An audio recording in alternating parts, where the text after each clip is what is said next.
J'avais 14 ans à l'époque, 14 ans, sans aucun souci, on pouvait avoir le 49.9, il n'y avait pas de problème. Bonjour et bienvenue sur Icônes en silence, le lieu sacré où les projecteurs s'éteignent pour que les vérités, trop longtemps tues, puissent enfin respirer. Aujourd'hui, nous allons fissurer l'image d'un homme que 30 ans de télévision ont rendu intouchable. Il est plus qu'un animateur, il est une habitude, un repère, presque un membre de la famille. Le visage familier qui rythme les déjeuners de la France, dans un pays en quête de réconfort. Jean-Luc Reichmann. Son nom est synonyme de succès, son sourire une promesse de divertissement, sa présence un baume quotidien pour des millions de spectateurs. Il est le gendre idéal, l'ami public, le soleil de midi qui ne connaît aucun nuage. Une carrière sans faute, une vie qui semble bénie des dieux. Une icône de la proximité qui a transformé la simplicité en or. Mais que se passe-t-il lorsque le soleil lui-même cache des zones d'ombre terrifiantes? Que se passe-t-il lorsque la façade, si parfaite, si lisse, menace de s'effondrer sous le poids d'un passé que l'on croyait enfoui? Car l'histoire que nous allons raconter ce soir n'est pas celle que vous croyez. C'est une histoire de silence, de douleur et de survie. À l'aube de ses 65 ans, l'homme derrière l'icône a finalement décidé de parler, de révéler, non pas une, mais 2 biquiches fondatrices, 2 drames absolus, 2 moments où tout a basculé et qui ont, littéralement, failli lui prendre la vie. Comment cet homme, incarnation de la joie de vivre, a-t-il pu regarder la mort en face, pas une fois, mais 2? Et quelle est cette autre blessure, plus secrète, plus intime, une blessure infligée non pas par le hasard, mais par la cruauté des hommes, qu'il a dû porter comme un fardeau des décennies durant? Qui lui a volé son insouciance? L'industrie qui l'a fait roi a-t-elle aussi tenté de le briser, de le façonner, au point de nier qui il était? Oubliez l'animateur des 12 coups de midi. Ce soir, Icônes en silence vous raconte le combat que personne n'a vu. L'histoire d'un homme qui a dû affronter l'indifférence du destin et le mépris de ses pairs pour avoir le droit, enfin, d'être lui-même. Car, avant d'être l'empereur incontesté de midi, Jean-Luc Reichmann a dû bâtir son royaume. Il l'a fait avec une patience infinie et une arme de séduction massive, son apparente normalité. Il n'était pas le plus beau, ni le plus distant. Il était l'un des nôtres. Il a conquis le cœur des Français, échelon après échelon, d'abord par la voix, puis par le visage. L'homme des amours, le complice des 12 coups de midi. Il n'a pas seulement animé des émissions, il a créé des rendez-vous, des rituels. Il est devenu cette figure que le public a construite et qu'il désirait. L'idole nationale, le gendre parfait, l'incarnation de la France qui gagne sans écraser. Chaque apparition, chaque émission était perçue comme un baume sur le cynisme ambiant, une garantie que tout irait bien. Sa popularité n'était pas un feu de paille, elle était une fondation, une certitude. Le public voyait en lui un miroir de ses propres aspirations, un homme simple qui avait réussi, un homme bon. Mais cette image, si lumineuse, si parfaite, était aussi une cage dorée.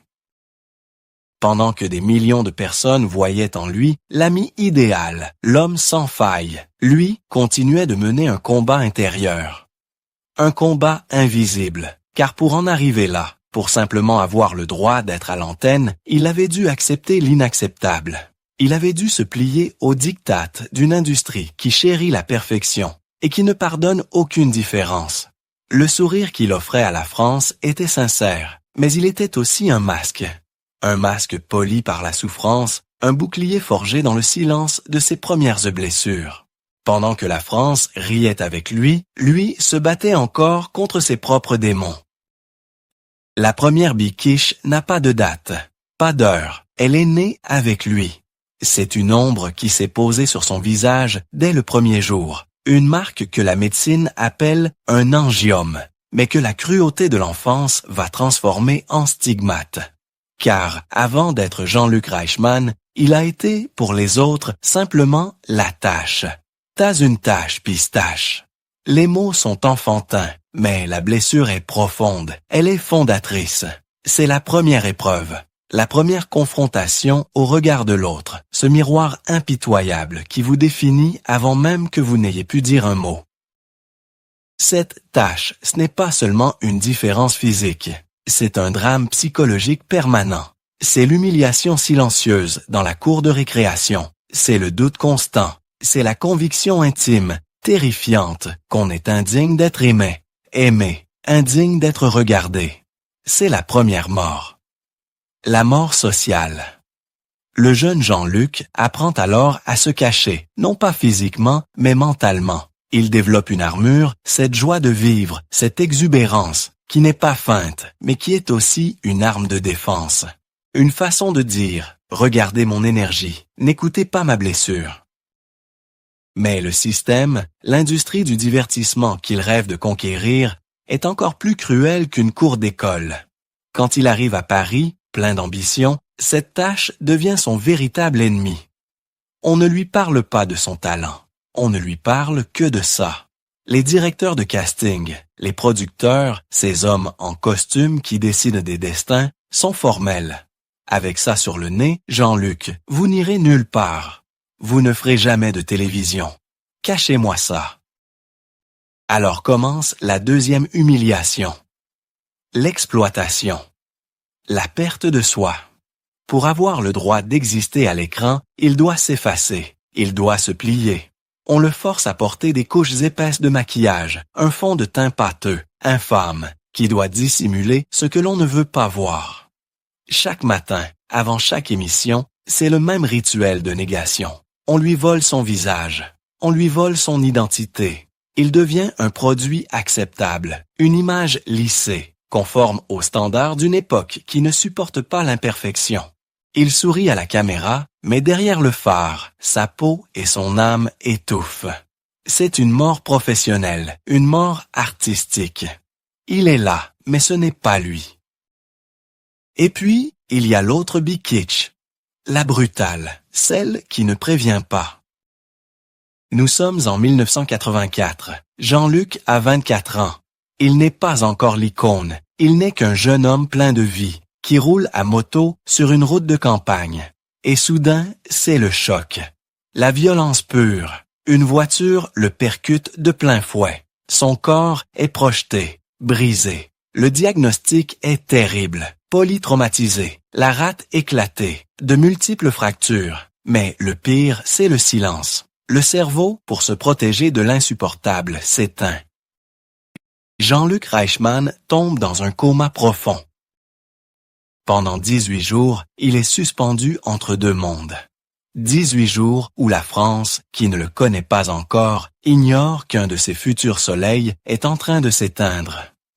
Sa famille est à son chevet, retenant son souffle, attendant un signe, un battement de cils, dans le silence aseptisé de la réanimation. Les médecins sont réservés. Le pronostic vital est engagé. C'est la mort physique, cette fois, qui lui fait face. Quand il émerge enfin de cette nuit, après ses 18 jours de vide absolu, il n'est plus le même. La douleur est partout. Son corps n'est qu'une collection de souffrances. On lui a retiré la rate. Il doit tout réapprendre. Il doit réapprendre à s'asseoir, réapprendre à se tenir debout. Et surtout, il doit réapprendre à marcher. Chaque pas est une victoire contre la fatalité. Cette épreuve, ce flirt macabre avec la mort, aurait pu le détruire. Elle va le sauver. Elle va lui donner la force d'affronter l'autre Bikitch, la psychologique. Car lorsqu'on a frôlé la fin, la vraie, la peur du regard des autres semble soudain dérisoire. La peur de perdre un contrat, la peur de déplaire à un producteur, tout cela n'est plus rien face à la chance inouïe d'être en vie. Le jeune homme qui se relève de son lit d'hôpital n'est plus le même que celui qui s'y était couché. Il a compris que sa plus grande force, ce n'était pas son sourire, mais ses cicatrices. La renaissance physique, après l'accident, a planté une graine de défi. Jean-Luc Reichmann est revenu à la vie, et il est revenu à la télévision. Mais le système, lui, n'avait pas changé. On l'attendait de nouveau dans la loge maquillage, avec les mêmes fonds de teint, les mêmes éponges, les mêmes mensonges.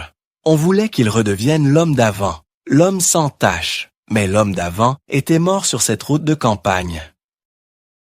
Il a continué, pendant un temps, par habitude, par peur, peut-être, la peur de tout perdre, après avoir failli tout perdre.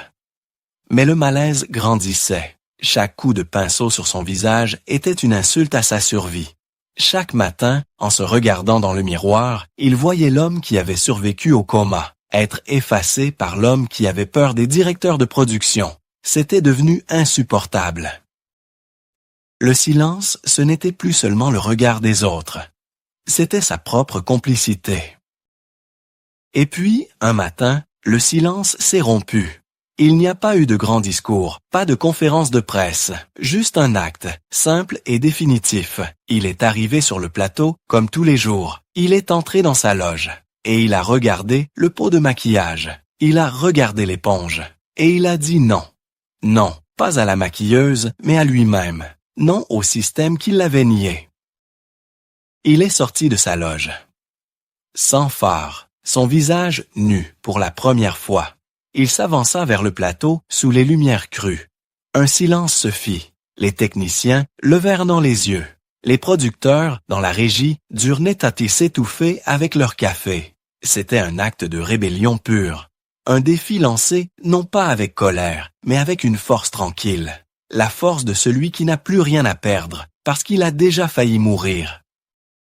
Un responsable s'approcha, paniqué. « Jean-Luc, votre maquillage, on ne peut pas tourner comme ça. » Et c'est là, dans ce moment de tension extrême, que Reichmann a enfin parlé.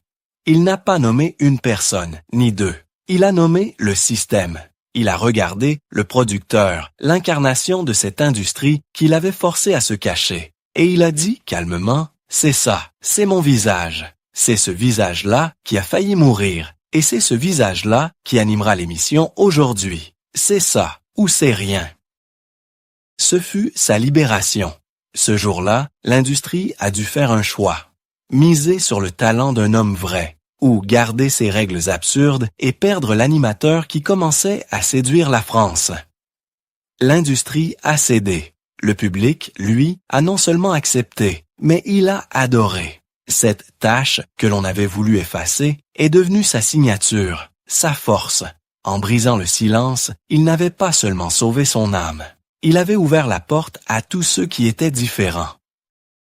L'histoire de Jean-Luc Reichmann n'est pas seulement l'histoire d'un homme ou d'une cicatrice. C'est un rappel brutal, un miroir tendu à une industrie et à nous-mêmes.